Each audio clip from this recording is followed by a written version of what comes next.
The pain was over. Kicked you on by the roaring sea. You meant the world to me.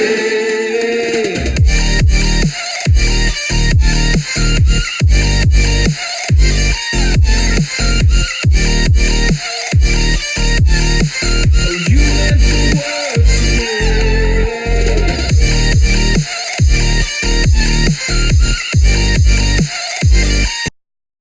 Alright, what's going on, everybody? This is Zane Zook with the very first episode of Cubs Talk. Alright, so for those who have watched any of the previous episodes that have been posted onto this channel, you might be wondering, where's Drew? Okay, so what me and Drew have decided is that we are going to be posting our own individual content on the channel going forward, revolving around whatever we want to talk about. So for me, it's going to be a whole lot of Cubs content. I imagine for Drew, it's going to be a whole lot of college basketball, Indian stuff like that. The main reason we're deciding to do this is to not, for one, to help the channel grow, because more content being put out there, obviously, chance for more views, to allow us to grow as a channel, me and Drew to combine, but also just due to the fact that it is sometimes hard for us to find enough time to get together and create that There's Always Next Year podcast. That doesn't mean that we're abandoning it. We are still going to continue to try and post it as often as we can, but this just allows us and gives us more opportunities to put more content out there to allow us to grow as a channel. All right, so now that that's out of the way, I want to get into what the focus of this episode is about. All right, so the main focus that I want to talk about in today's episode is the two game changers that I've noticed that have just recently emerged on this Cubs team that I think are going to be the difference down the stretch. All right, so the first being Ian Happ. All right, so we called him up a couple weeks ago. I believe the first series that he played against, or the first team that he played against, was the Brewers whenever he was called up. And we started off slow. Joe Madden wasn't really giving him a lot of at-bats. But as of late, especially in the series, towards the end of the Oakland series and then recently in the Red series, Ian Happ has been one of the best Cubs on the team. And he really has been a deciding factor in these games. If you just look at his last 7 days, 23 at-bats, 6 runs, 9 hits, 4 home runs, 10 RBIs, and a .391 average. Now, I'd like to see his walks go up, but either way, through 23 at-bats to have 9 hits and 4 home runs along with 10 RBIs, I mean, I really can't ask for more than that. Especially, you have to look at where the Cubs started off at the beginning of the year. The Cubs started off at they were in a bad spot whenever it came to their outfield, but it definitely was not good. Their outfield was Jason Hayward in right, Albert Almora in center, Kyle Schwarber in left. Kyle Schwarber has also been heating up recently, but I'm not going to get into that in today's episode. But really the main issue was Albert Almora in center. He was a great defender. As of late, he's been a little shaky, but we know that Almora is a great defender. But, was he really going to be able to push the Cubs over the edge whenever it came to the offensive side of the ball? No, not really. We knew that he's a great player with a lot of potential, but he's not who we need in center field right now. I would like to see Ian Happ take over that role, just because he's really pushing them over the edge. Along with Ian Happ being one of the game changers that I've seen recently, we also need to look at Nicholas Castellanos.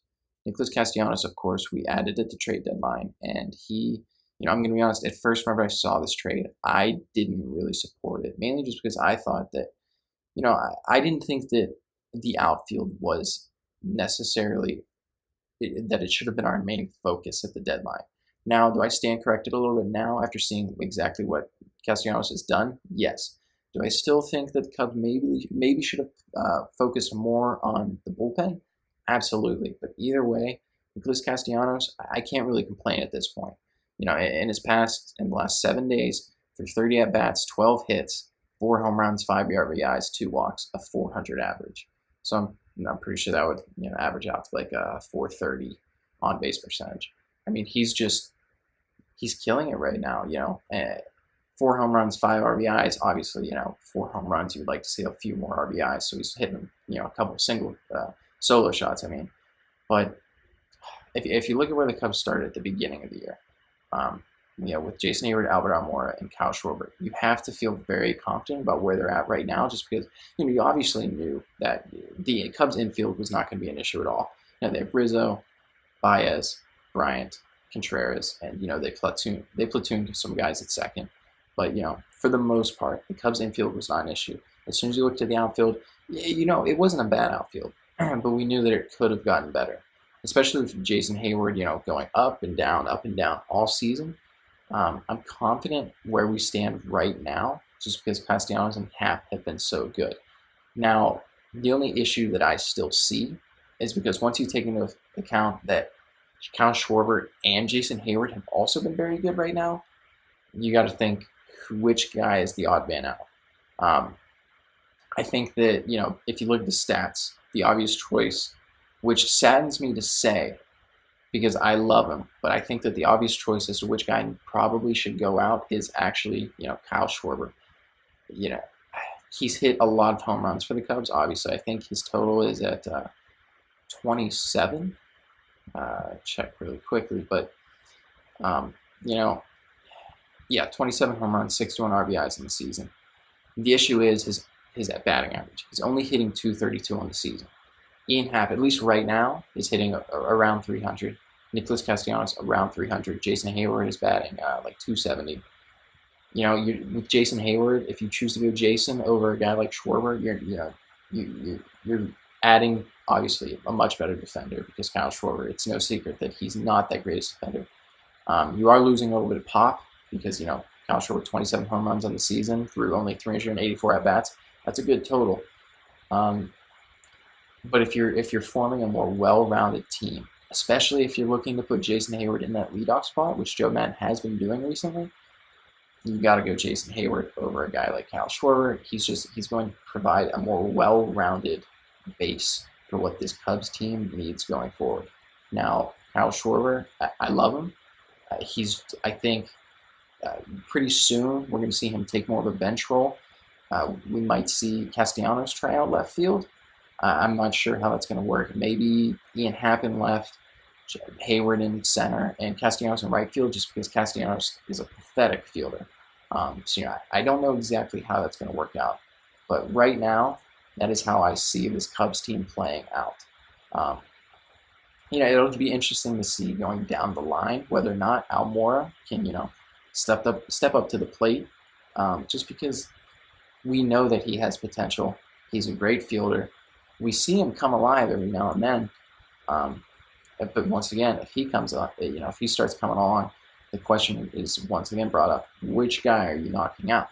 Because right now there's so many hot outfielders, you just don't know what to do. Ian Happ can also play second base, so that is also another option.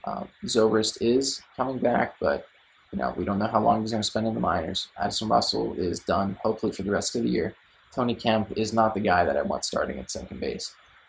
So either David Bodie or Ian Happ hopefully are going to be taking it in at second, or taking the reps at second base. That's what I would like to see, so we can also keep Schwarber in the batting order or in the lineup, just because I love the amount of home runs he hits. I love him as a player. His on-base percentage is 327, so even though he has hit the ball for average, he still is he's great at taking walks.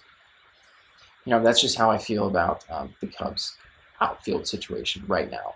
Also a little bit about second base, but more just focusing on the outfield. And I think that Ian Happ, Nicholas Castellanos, those are the two game changers going forward. And as long as those two can continue to produce, I'm very excited to see where the Cubs can end up towards the end of the season and after we hit 162 games. All right, with that being said, I want to thank anybody who did watch the video. I understand it is my first, especially my first video without Drew. So, it's a little bit, it's a different scenario, not having anybody to bounce off of. I appreciate anybody who did watch that. Hopefully going forward, my speaking ability and my flow does improve. Hopefully it wasn't too bad, but, like I said, I appreciate anybody who did actually watch the video. And just before I end this video, I would like to say we ask anybody who does watch our videos to also follow us on Twitter @TannyShow. There's always next year. We're going to be posting funny clips. You can keep up to date whenever we are going to be posting new videos and things like that. Also, please, subscribe to our YouTube channel. There's always next year. And please like any of the videos. I understand it doesn't do anything for us, but it just makes us feel good and gives us a little bit more confidence. And little bit more pep in our step to put some more content out there if people do decide to like the video. So like I said, thank you for anybody who did actually watch the video. It's been Cubs Talk. Hopefully I do another one soon. Hopefully I might just change up the topic. Might talk about more of just the MLB as a whole. But for now, that was the first episode of Cubs Talk. Thank you for anybody who stopped in to watch.